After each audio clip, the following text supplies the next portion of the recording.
some doozies in the past. A lot of mistakes, a lot of bloopers. I cannot remember the book I'm supposed to review.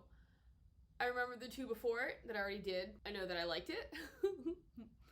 But I cannot remember what it's called. Oh.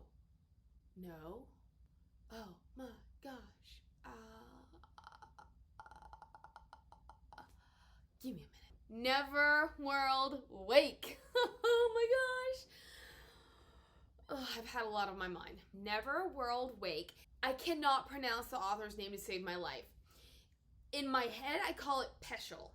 Marisha Pessll? But that is completely wrong pronunciation, so please forgive me. This was my second time reading it. I read it, I think, when it came out, so a number of years ago. I liked it enough that I bought the ebook version. And then I said, Beth, you're never going to get around to reading that. So I bought the audiobook. All of this is going on when I liked it enough. Like, I remember liking it enough, but I also remember being let down. It's quite possible that the first time I read this book, I didn't give it enough attention. This time, though, I did. What was so successful for me was the crafting, because obviously I've read the book before and I couldn't remember the ending, and then I couldn't guess what was gonna happen. I will say I thought the beginning was a little slow, but it picked up around the time that I was like, do I really want to keep going? And so yes, so glad that I kept going. The premise though, there is this group of friends. A year prior, one of their members had died, and since then his girlfriend, oh my gosh, B. I forgot her name. Oh my gosh, excuse me. B, she had pulled away from the group. His death was mysterious. We don't know why it happened. We don't really know even what happened. All we know is that he died. But she had pulled away, lost contact, and then for one of their birthdays, the girl's name is Whitley. So there's Whitley,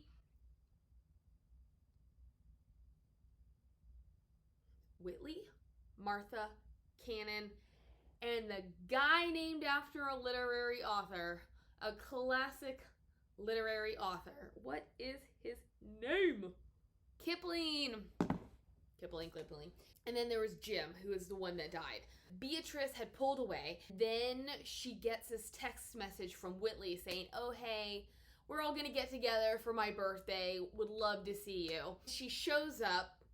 They go out, they start drinking, they come back, it's raining, they're in a convertible, they can't get the top up, they're going around a curve, they have an accident, and it turns out they die. They didn't know it at first, so they return to the house, only for this strange guy to show up, calling himself the Keeper, and he says, look, you guys are dead, you're going to stay in this kind of purgatory, or NEVERWORLD WAKE, until you can decide who's gonna live. This world is a mashup of each of you. Naturally, I didn't actually do any research into this. I should have. I meant to. I didn't have time. But I feel like they went through the stages of grief. It starts off with none of them believing it. This is one thing that I had forgotten they could do, is they could actually leave the parameters of this house, but they only have a set amount of time before basically they wake back up in the same exact location. They all are doing their own thing. B decides, you know what, I'm going home. However, she does notice at certain points, like, the world is falling apart. She eventually stops going home. At first, I really liked it. I thought it dragged on a little too long though, but I'm not a literary fiction reader. That's just not my genre. It's largely because it focuses on character rather than plot, and I would much rather have story than character. But that was actually what made the beginning of this book strong, because you know early on that there is a rift between the 4 and then B, but they don't address it. However, as they go off doing their own thing, basically trying to figure out what's going on with this new reality of theirs, you are getting to know each character. So there's actually not much going on. Because the thing about this wake is they could spend a century in NEVERWORLD Wake. Time doesn't pass, so they can live the day over and over and over, do whatever they want. And so there's really no plot. It's just about them rejecting this idea of death and the fact that they have to come to a consensus as to which of them is going to survive. Whereas B is also like, we need to talk about Jim. So we're waiting for that heart of the matter. So in a sense, there's two plots in this book. It is, they're all dead and eventually they got to figure out who's going to survive. And then it's, how did Jim die and why? The first, maybe not even half, I want to say about the first half of the book is the characters doing what they do. Eventually B, who decides, I'm going to stop going home because it's just too hard and I'm getting bored doing the same thing over and over, decides to follow the others. She sees them doing what they're doing. She tries to pry into their lives and they all reject her. It gets monotonous after a point because for me, I was like, okay, so we are getting to know these characters by what they're doing, but because the plot's not moving forward, because nothing they're doing is central to conflict, it's like, okay, I've had enough. I've had enough of Whitley's bad attitude and for hers and Cannon's outrageous behavior. I've had enough of Kipling hitchhiking with this woman and doing whatever he wants to do, but not wanting B to know anything about it. And then Martha, this is when the plot starts to move forward a little bit because B eventually decides to follow Martha. It takes her a long time because Martha is exceptionally smart. Martha catches on to the fact that B is following her, so it takes B ages, like literally ages, to perfect her plan. And when she does, she discovers that Martha is visiting with this professor. B is under the impression that this professor is helping Martha figure out how to get everybody to vote for her. Little bit of a spoiler here. I love the misdirection in this novel. I was watching a YouTuber yesterday and she was talking about one of the things she hates is how it's kind of like that big reveal at the end where the author gives nothing away and then all of a sudden, oh, well, that's the answer. It was in front of your face the whole time, even though I really gave you no clues, but here we go. Like, this is your answer. And what I thought was so smart about this novel is it sort of looks that way, that we don't have an answer in front of our face and then all of a sudden the answer is there. But she drops clues all the way throughout. It's just a really smart written novel. Anyways, at this point when B is thinking, okay, well, Martha has figured out how to get everybody to vote for her, we get into the Jim storyline. We finally start to talk about what happened to Jim.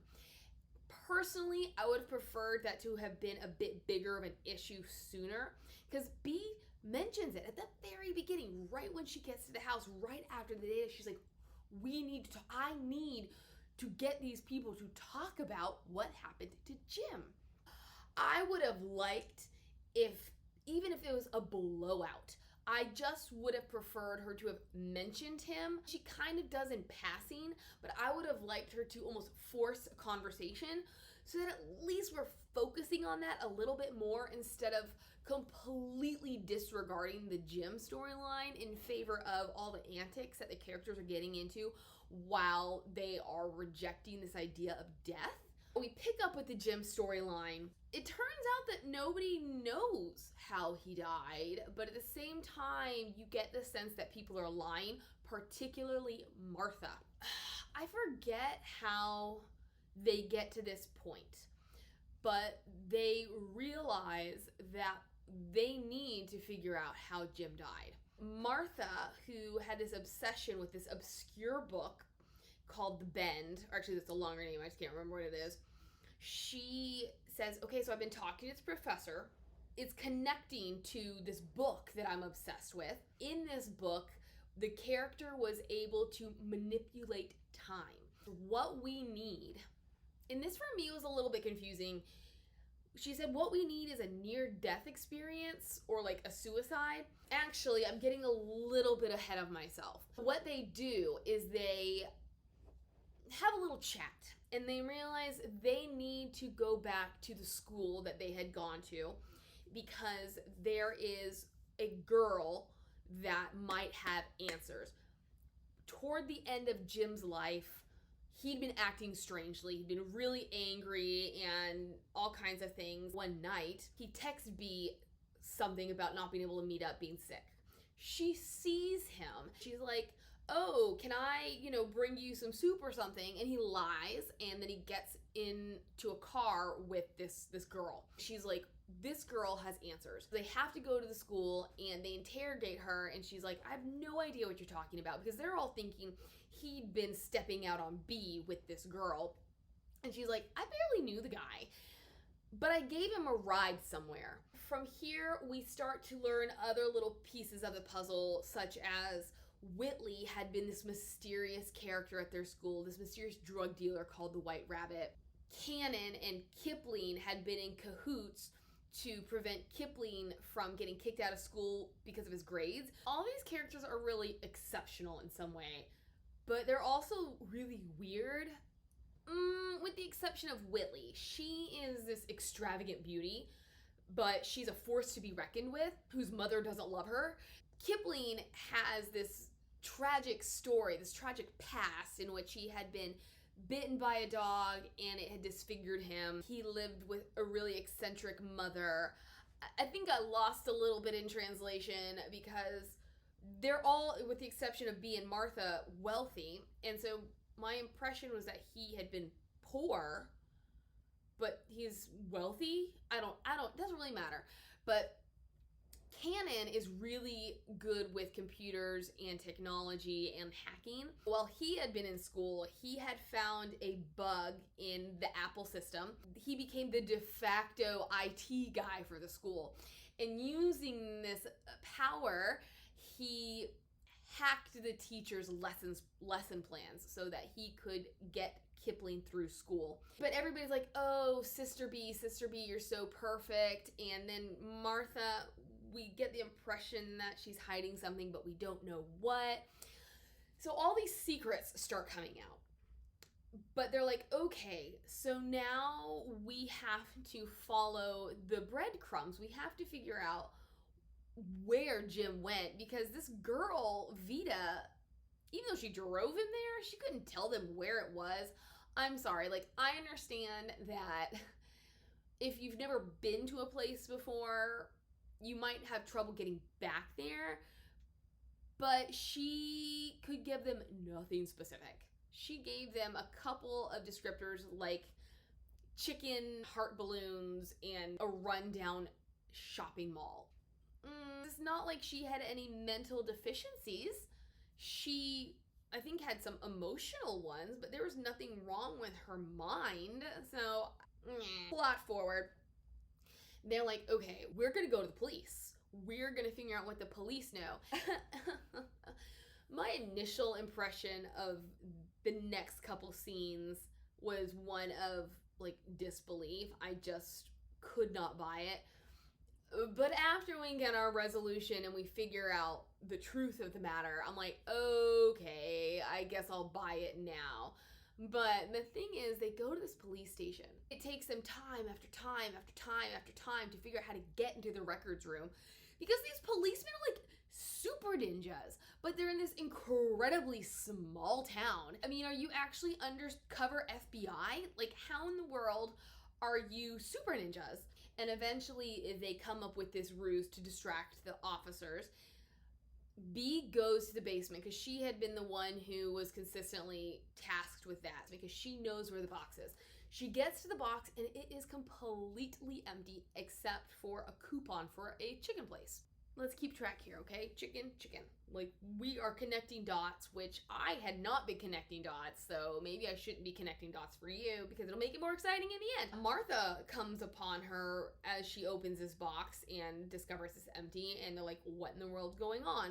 But then the world is starting to crumble around them, and B notices that Martha is pretending. Her reaction is not one of shock. She has already determined all the other parts of NEVERWORLD Wake that belong to the other people, but she claims she hasn't seen anything of bees. Which, spoiler, the fact that the world starts to crumble and decay is Bee's contribution, which I will explain later. So now that they have no answers from the police, they're like, oh, it must have been Jim's family that covered it up because the dad is incredibly paranoid. Rich people just want to sweep things under the rug. We've got to go find the family and interrogate them. And this is when Bee says, look, it's not that easy because they're not at their home in New York. They're in Greece. We have an 11-hour window and we cannot get there within that window. And that is when Martha brings the bend into action, as well as her conversations with this professor. And she's like, so we can manipulate time.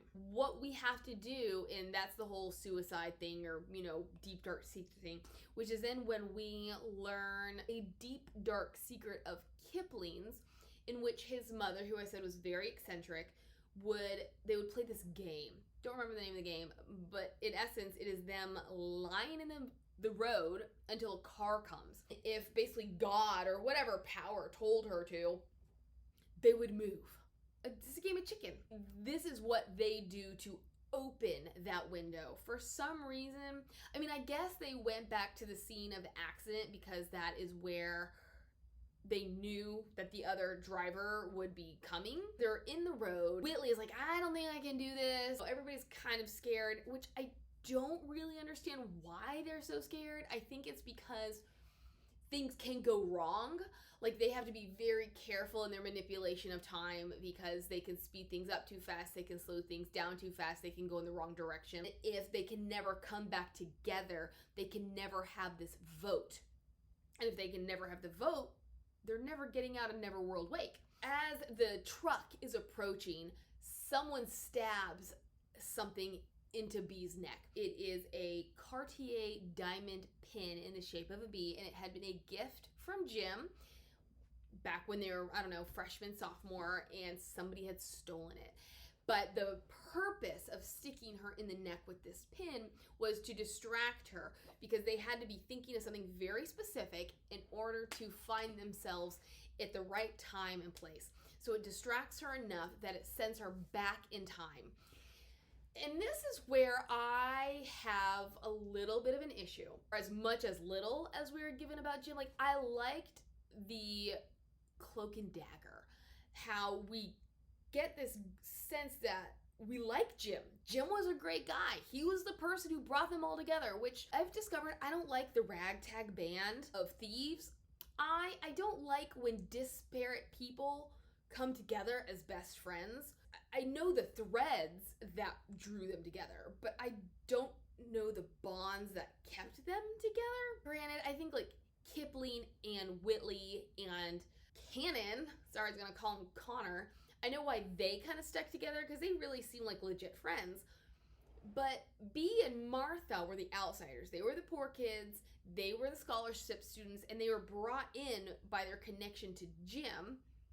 But they were never friends. And even though Bee had called Whitley her best friend, I never saw that. We got no interaction whatsoever of them like rekindling their bond. She is taken back in time to essentially her first date with Jim. It just happened to be at the funeral for a family member. And she remembers this as kind of being a traumatic moment because she'd been at the house and Jim just disappears. He's gone for a really long time. She leaves. He claims he had been caught up with a family member, but she says it was a point of contention between them from then on. And I kind of would have liked to know why. Because the truth we discover is that he had kind of forgotten about her. He went off, like he went outside with these two girls and they were just yucking it up and he'd completely forgotten about her. So what had happened in the original past was, yes, she had left. The next day at school, he shows up and he gives her this Cartier pin. Why are you fighting? Because in the original past, I'm assuming he understood that he'd done something wrong, which is why he got her the pin. Maybe the problem is he didn't recognize it as being wrong. He just figured she was upset and would think he had done something wrong, so he's got to give her something as an atonement. I like that we're getting more of Jim, more development, more layers of him to see that he's not perfect, because in the relived past, when she sees where he actually had gone off to, she realizes he didn't care about her whatsoever. And so this is when I start having issues, because we don't develop that. We do learn some more things about him, but I thought that was a really important thread to develop, because they have this great romance, but what we continue to realize about Jim is that he was exceptionally self-serving. I wanted to develop more about his character and not just these surface level attributes of he wasn't as great as we thought he was. If he was such a bad dude, why'd you date him for 4 years? Why did all of you get drawn into his circle and think he was so wonderful? He was the guy who learned first that Whitley was the White Rabbit. I think he also knew about Kipling and Cannon's deception with the grave. He seems to be this guy who rights wrongs, you know? So I thought it was a very disparate characterization of him, especially because it felt like she was chipping away at the facade, but perhaps didn't have enough time to fully dive in. B has that revelation of, I'm angry at Jim. She is able to then meet the others in Greece, only to learn that Cannon never showed up. She realizes that a figure she had seen running into the woods must have been Cannon. She still doesn't know who stabbed her in the neck with the pin. She still doesn't know who stole it, and therefore how it ended up in her neck 4 years later. She joins the others at Cannon's family's compound, and I got a sideline again here. His parents are depicted as very standoffish, self-consumed, yet they had the wherewithal to adopt what I'm assuming were 2 poverty-stricken kids from Haiti, some third world country. I didn't quite understand that, because it seemed like in any instance we saw them as a unit that they cared about their kids. So was it just a case of being very insular, that their love and affection only extended to those within their immediate circle? I thought that was kind of disparate as well. Like, it just didn't fit together. As well as the fact that I don't understand why it needed to be there, period. Like, why did he need siblings at all? Birth or adopted? Like, these people did not play into the story whatsoever. The only people that we really needed to keep were his parents. Moving on. She finds her friends essentially at their compound and is told that they have had many wakes, where she's only had one. So something about their transition to the Greek island has sped up the process of their wakes. They have tried everything they can to get this family to talk. Nothing has worked. Whitley has gone all Rambo commando. So B, she takes the gun and she's like, look, just give us answers. They claim to know nothing, which I still haven't figured out fact from fiction. I think they were convincingly lying based off of the end result of the book. But what B does remember is that the dad has this hard drive or something attached to his wrist, because as I said, super paranoid. He's all about security and obfuscation. She takes it, she goes to his office, she uses it to log into his computer system. She and Whitley, I think it's Whitley, Martha, it doesn't really matter. They go through all of his emails thinking that there had been communication between him and Jim, because there had been this rumor that Jim had gotten into a huge fight with his dad, who of course denies anything. And they don't really find anything. And B comes to the conclusion that the dad got rid of anything regarding Jim. But what they do find are some really some really vague emails. Because what the dad would do is he would have his personal assistant or secretary, whoever, read emails, recap them to him so he didn't have to waste his time. She was abbreviating the name of a person, and this person was basically extorting money from Jim's dad. Who is this person, and why does Mr. Mason keep giving him money and keep doing what this person wants? My first thought, illegitimate son. They're coming up with these really ridiculous solutions, which I know aren't supposed to be real. They're completely facetious, but I'm like, hello, illegitimate child. Why can't that be an answer? Turns out, let's see, where should I go from there? I'll just spoil a little bit. Turns out, the thing about Jim is when he had been younger, he had gotten into a boating accident. He and his friend had been under the influence. They had run into a fisherman. Only Jim had gotten hurt. He wakes up in the hospital, changes his perspective on life. He's like, I'm not going to drink. I'm not going to do drugs. I'm going to be a straight arrow. Turns out that there had been somebody in the other boat. There had been the man's daughter, and the daughter had died. However, in order to keep Jim out of trouble, his dad swept it under the rug. He basically said, look, you keep your mouth shut.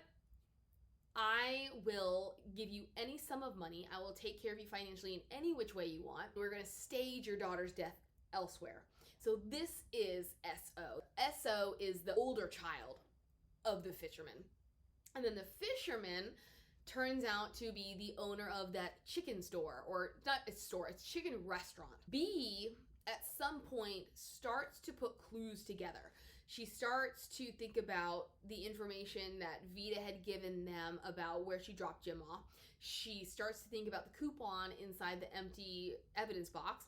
And then she starts to think about those key words within those emails. And she's like, I think I know where to go. So she uses this time manipulation to end up at the time and place where Jim is dropped off at this chicken restaurant, and she overhears him arguing with the owner because he had found out the truth. He had not known he'd killed anybody. She kind of steps in because Jim is going crazy on this dude because I guess he doesn't like that the dude is lying to him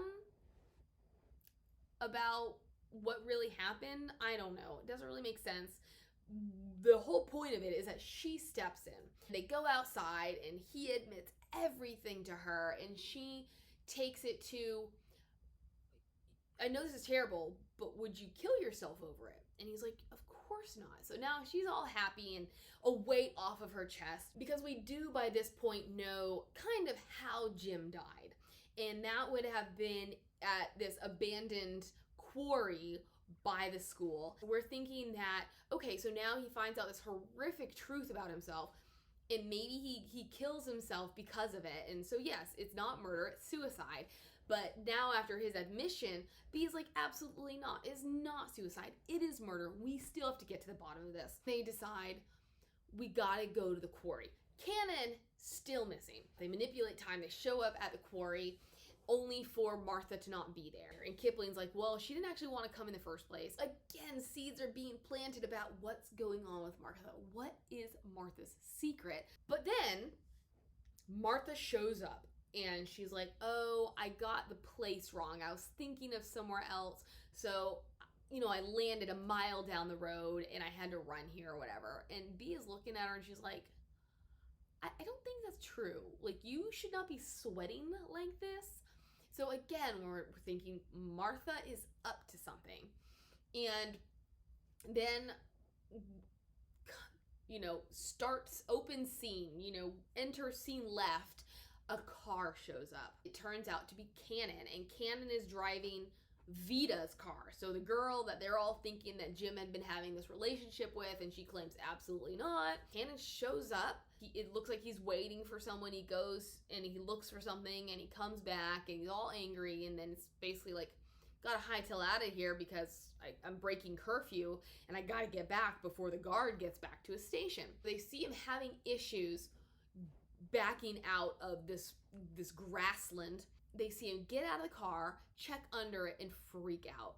So here we are, we're thinking, oh my gosh, like, he ran over Jim, which essentially he did, because that is what he pulls out from underneath his car. So it's like, okay, so this is why Cannon decided to disappear on us when we started trying to get answers. Then we learn is, so Cannon leaves, and they are like, okay, we gotta get out of here, or we gotta investigate, whatever it is. And Martha is like, I don't think Cannon killed him. I think he was already here, because how in the world could Jim have just shown up here? Like, nobody saw him arrive, so he must have already been here. She's like, look, and he must have fallen from this ladder. He was unconscious for a while. He dragged himself here only for him to accidentally get backed over. It's not Cannon's fault. But then truths come to light saying, well, actually what Cannon had done was, after he had run over Jim, he had called Kipling, because Kipling owed him one for making sure he didn't get kicked out of school. And then we tie it over to Whitley, because Whitley, who had been the White Rabbit, aka the drug dealer of the school, had been providing Cannon with the Adderall that got him through school. And so he had been there trying to meet Whitley for the drop of his Adderall. So now it's looking like, okay, well, everybody's guilty but B and Martha. B, throughout this whole book, she's like, guys, I'm not as good as you think I am. I'm not as innocent as you think I am. And for me, I liked that. I would have liked more breadcrumbs, because as soon as she would say something, like in this instance, she's like, guys, I'm not completely innocent, they just move on. And I'm like, could I have had a little bit more? Just a little bit to go on? Because you kind of left me hanging here, and not in a good way. Then they are like, guys, we have to find Cannon. We have the answer now, so we've got to find Cannon. Nobody has any idea where Cannon is, except for Whitley, because they had dated, I think as long as Jim and B had, which was 4-ish years. So she's like, remember that bug that he had discovered in the Apple operating software? It's there, because he had, I forget what they called it, but I think it's like something about blue. Not important. It's basically this little world that he had come up with. They're like, all right, well, we don't have a lot of time left. Like, in terms of our wakes, I think B had 3 hours. The others had 1-ish hour. They're racing the clock at this point, because as I had mentioned, if they're not all together to have consensus, they're gonna stay in the NEVERWORLD Wake forever.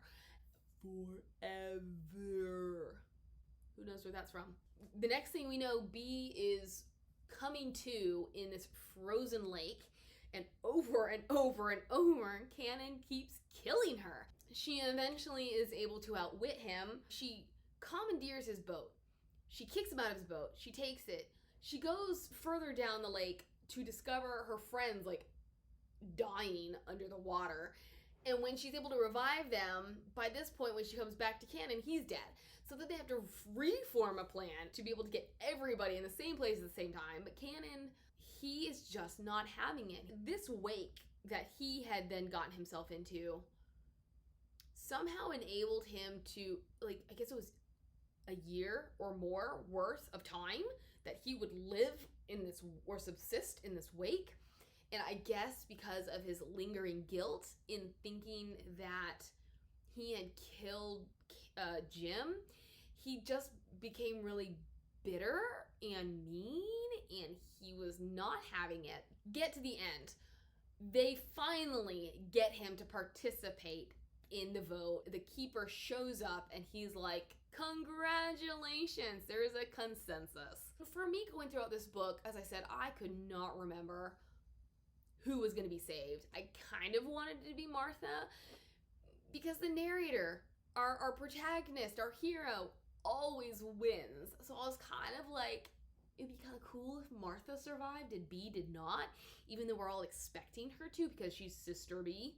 It turns out that B is the one that's saved, even though B had written Martha's name down, which they didn't explain at all, so I don't understand how that works.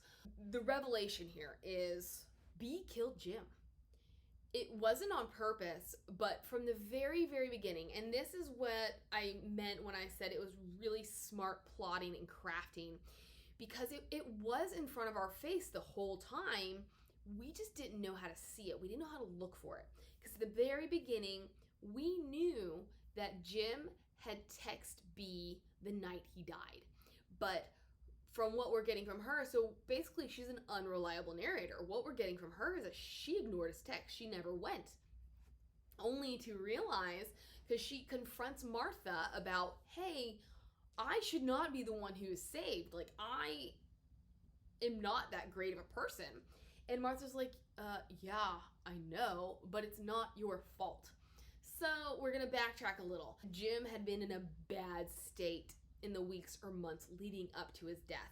And one of his extraordinary qualities, or maybe his most extraordinary quality, was his ability to compose. He has a showcase coming up, and he is so distraught by the truth of what he had done in that boating accident that he cannot write a single word. He cannot compose. However, miraculously, at the 11th hour, he comes up with this show, Nowhere Man.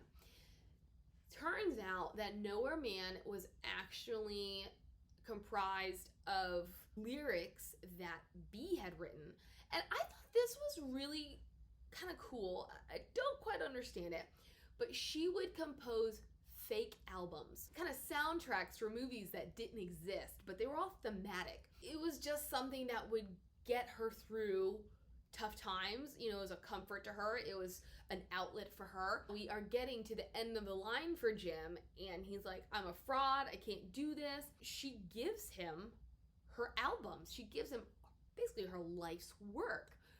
And he accepts it almost like, what'd she say? Like she had given him a pencil rather than something that was so near and dear to her heart. This is what Martha is saying. She's like, because B is under the impression that Martha has been harboring a crush or love for B. And Martha's like, no.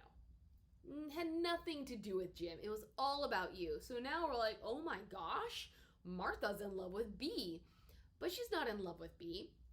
She says, remember this one time where you found me alone in the common room next to an open window in the winter, and you just sat and you talked with me and you thought it was really funny that I didn't realize snow was piling up?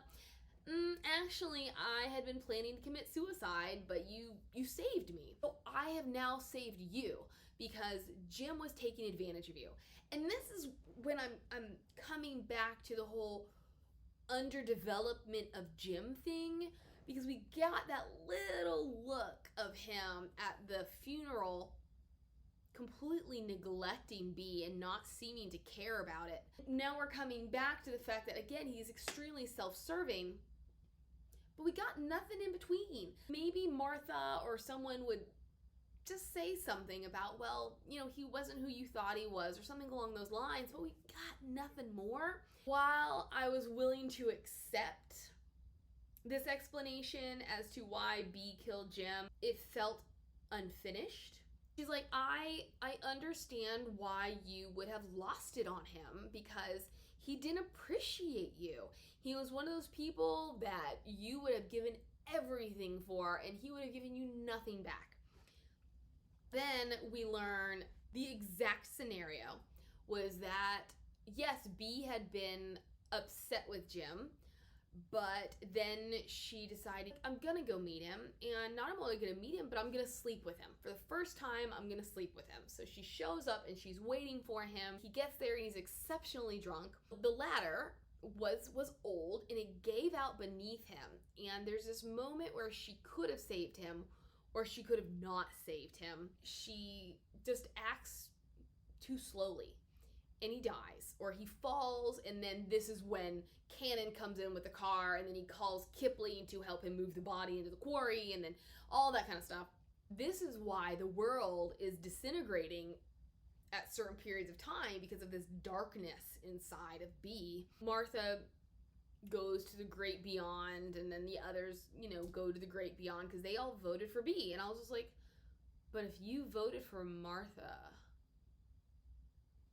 How did you get saved? I really ought to go back and reread that part, not just listen to it, which I gotta say, audiobook was actually pretty well done. B wakes up. We are sort of left in limbo as to whether or not NEVERWORLD WAKE was real, because she wakes up and we learn that somebody had been reading to her from The Bend, that obscure book that Martha was obsessed with, that the guy who was the keeper looked exactly and sounded exactly like her doctor, which I'm trying to figure out how he could have looked like her doctor when she'd been in a coma the entire time, and she thought that he looked like her old school teacher, just older. So I thought that was a little wishy-washy. There were all these things that were lining up to make us think that it was all her subconscious. Like while she was in this coma, she was listening to this story and hearing the voices outside, that her mind was creating this scenario. But then there were things that proved to her that it was real. So B believes that NEVERWORLD WAKE was real. But it's still kind of ambiguous. But what she essentially decides to do is not talk about it with anybody. She gets involved with a volunteering program with some children, and she'll tell them about it, keeping it alive there. But then she gets this small press to print a couple of copies of a new album. In a sense, it's a book of poetry because it is lyrics. She goes to the homes or the resting places of her friends, and she leaves them there. Her last stop is Martha's, and she encounters her dad, and the dad is like, oh yeah, you know, she talked about you all the time. And B's like, I mean, we weren't really that close, but okay. I liked the ending, but I thought it dragged on a little much. I would have been fine if we had stopped with her waking up in the hospital and kind of having a recap of, okay, so I woke up and then this happened, this happened, this happened. But it was very epilogue-y. But it wasn't bad. It was just at that point I was ready for it to be finished. I was very surprised by how much I liked this book, because I don't remember liking this book this much the first time around. I probably did not appreciate the craft of the book, because as I said, everything is right there in front of your face, but you don't know to look for it. We can't see the forest through the trees. All we see are the trees. All we see are the problems. All we see are the what ifs and the coulda beens and the woulda, shoulda, couldas, instead of, oh, well, like Martha wasn't lying about anything. What she was actually doing was convincing the others to save B. Like she was the one who had dismantled, like when she said that she had ended up in the wrong place at the quarry. No, she had actually just done what she could to stage Jim's death at falling, which so one thing that B had stated early on in the book, she knew her friends were lying about where they'd been the night Jim died because she had looked for each and every one of them. What she left out was that she looked for each and every one of them because she had essentially just killed Jim and she needed help. Apparently Martha saw her coming back. She must have been covered in Jim's blood in some form or fashion, except that Martha is smart enough to connect dots to be like, okay, well, if Jim disappeared here and this is about the time that I saw B and B was acting kind of funny, like I guess I could see how she'd put two and two together, that B is involved somehow. I don't really understand how Martha was just like, yeah, I know you killed him. I guess that's the only assumption she could have, because why would she have thought it was an accident when it sort of was an accident? Like B didn't, pull out a knife or anything. She just didn't grab his hand in time because she was second guessing whether or not she wanted to be under Jim's thumb for the rest of her life, because that's what she realized was going to happen. Very smart book. I would like to hear your take on it, how if you responded well or positively to it or not. That's it for now. I feel like I've definitely left something out. Anyways, and that is why I was able to buy the whole really weird police station scenario, because if it's not real, then of course those cops can be super secret ninjas. So yeah, anyways, There we go. I hope your reading has been as good as mine, and I'll catch you on the flip side. Bye.